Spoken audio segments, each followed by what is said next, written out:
For our next story, we go deep into the woods. A man was out walking when he heard a knock.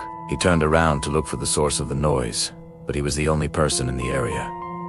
Then he heard it again. This time he found a rock monolith, just like this one behind me. But when he went to investigate, he found something even more bizarre. This is the story of Reddit user Throwaway 8329.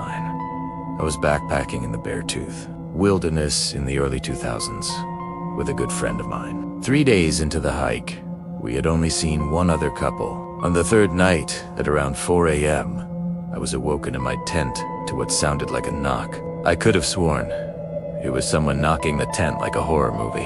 I told my friend, who was a skeptic, to listen. He said it probably just sounded like that because the tent was so close to the ground and the branches were probably hitting it, so we just went back to sleep.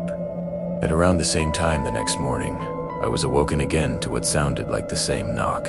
I got out of the tent, and to my horror there was no one around. There was a rock monolith maybe 10 feet away from the tent, and a few smaller rocks around it. My friend and I looked around to try to figure out if there was anyone around, and we couldn't see anyone. There was no trail, and we were in the middle of the wilderness. My friend started to get freaked out and suggested we leave.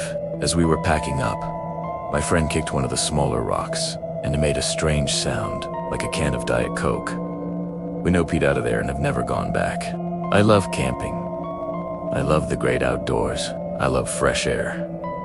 I love being connected with nature. Just don't love sleeping in a tent. There's just something about being enclosed in a tent that makes me feel super claustrophobic. And also I feel like I'm just one branch away from death. Like if a branch falls on the tent, that's it for me. And now that I'm a parent, it's even more difficult to convince me to go camping. But do you believe? Hope story. Did he really hear a knock in the middle of the night? Or was it just his imagination? And was there really a rock monolith? Or was it just a regular rock? Let me know your thoughts in the comments below. And as always, have an awesome day.